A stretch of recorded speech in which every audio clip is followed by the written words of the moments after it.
everyone, welcome to my YouTube channel. ഞാനിവിടെ explain ചെയ്യുന്നത് എങ്ങനെയാണ് കാനഡയിൽ മോട്ടോർ സൈക്കിൾ ലൈസൻസ് ഏറ്റവും സിമ്പിളായിട്ട് എടുക്കാം എന്നുള്ളതാണ്. എൻ്റെ പേര് ബെസി. ഞാനിവിടെ റൈഡ് ചെയ്യുന്നത് ഹാർലി ഡേവിഡ്സൺ സ്ട്രീറ്റ് മോഡലാണ്, 500 മോഡൽ. നാട്ടിലൊക്കെ ബൈക്ക് ഓടിച്ചിട്ടുള്ളവരാണെങ്കിൽ കാനഡയിൽ വരുമ്പോൾ ഏറ്റവും കൂടുതൽ ഒരു പക്ഷേ മിസ് ചെയ്യുന്നത് ഈ ഒരു റൈഡിങ് എക്സ്പീരിയൻസ് ആയിരിക്കണം. പ്രോസസ്സ് വളരെ സിമ്പിളാണ്. Initially M1, M2 and M ആ ഒരു പ്രോസസ്സാണ് ഞാനിവിടെ പറയുന്നത്. നാട്ടിൽ എക്സ്പീരിയൻസ് ഉണ്ടെങ്കിൽ പൊർട്ടിക്കുലേറ്റ്സ് കൊണ്ടുവരുവാണെങ്കിൽ നമുക്ക് M1 ചെയ്ത് കഴിഞ്ഞിട്ട് M2 സ്കിപ്പ് ചെയ്ത് M1ലേക്ക് ഡയറക്റ്റ് നമുക്ക് ജമ്പ് ചെയ്യാം. ഒൻറ്റാറിയോയിൽ ലൈസൻസിങ് പ്രോസസ്സ് എങ്ങനെയാണെന്ന് നോക്കാം. മോട്ടോർ സൈക്കിൾ ലൈസൻസ് സ്റ്റാർട്ട് ചെയ്യുന്നത് M1 ടെസ്റ്റിലാണ്. അതിനുവേണ്ടി ഏറ്റവും അടുത്ത ഡ്രൈവ് ടെസ്റ്റ് സെൻറ്ററിൽ ചെല്ലുക. അവിടെ ഫസ്റ്റ് കം ഫസ്റ്റ് സെർവ് ആണ്, അപ്പോയിൻമെൻറ്റിൻ്റെ ആവശ്യമൊന്നുമില്ല.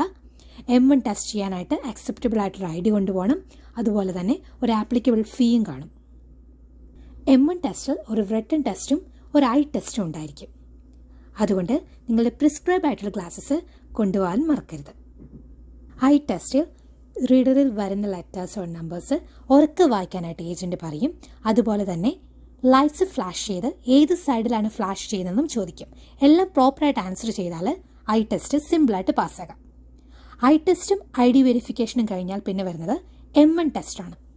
M1 ടെസ്റ്റ് ഒരു കമ്പ്യൂട്ടർ ബേസ്ഡ് MCQ ക്വസ്റ്റ്യനാണ്. അതിൽ M1, G1 ആൻഡ് ട്രാഫിക് സയൻസിൻ്റെ ക്വസ്റ്റ്യൻസ് കാണും. അതിന് പഠിക്കാനായിട്ട് official MTO drivers hand book refer ചെയ്യാം.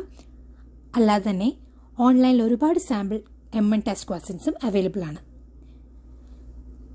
മൾട്ടിപ്പിൾ ക്വസ്റ്റ്യൻസ് ആയതുകൊണ്ട് കൺഫ്യൂഷൻ വരാൻ ഒരുപാട് ചാൻസസ് ഉണ്ട്. അതുകൊണ്ട് നന്നായിട്ട് റെഫർ ചെയ്തുകൊണ്ട് പോകുക.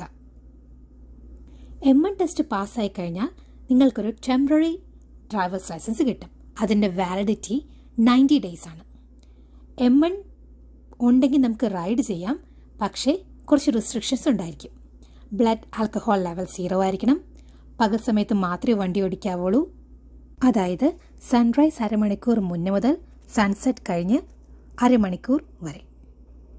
പിന്നെ അപ്രൂവ്ഡ് ആയിട്ടുള്ള ഹെൽമെറ്റ് ധരിച്ചിരിക്കണം. 80 km/h റോഡ്സിലൂടെ മാത്രമേ റൈഡ് ചെയ്യാവുള്ളൂ. ചില ഹൈവേസ് കുഴപ്പമില്ല, 11, 17, 61, 69, 71, 102, 101, 144, 655. പിന്നെ പാസഞ്ചേഴ്സും പാടില്ല. M1 കഴിഞ്ഞ് 60 ദിവസം ഒൻറ്റാറിയോയിൽ താമസിച്ചാൽ നമുക്ക് M2 എടുക്കാം. മാൻഡേറ്ററി ആണ് 60 ദിവസം ഒൻറ്റാറിയോയിൽ ഉണ്ടായിരിക്കണമെന്നുള്ളത്.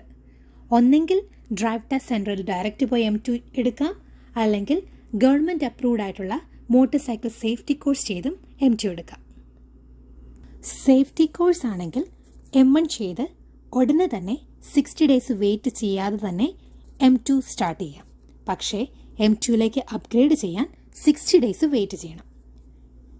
സേഫ്റ്റി സ്കൂൾ കോഴ്സ് ചെയ്താൽ ഇൻഷുറൻസിന് ഡിസ്കൗണ്ട് കിട്ടും. അതുപോലെ തന്നെ ഇൻസ്ട്രക്ടേഴ്സ് തന്നെയാണ് ടെസ്റ്റ് നടത്തുന്നത്.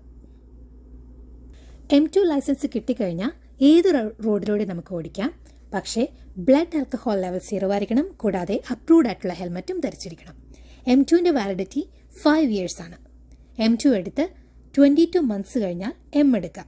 ഒരു സേഫ്റ്റി സ്കൂൾ വഴിയാണ് നമ്മൾ എടുക്കുന്നതെങ്കിൽ 18 months കഴിഞ്ഞ് തന്നെ M എടുക്കാം.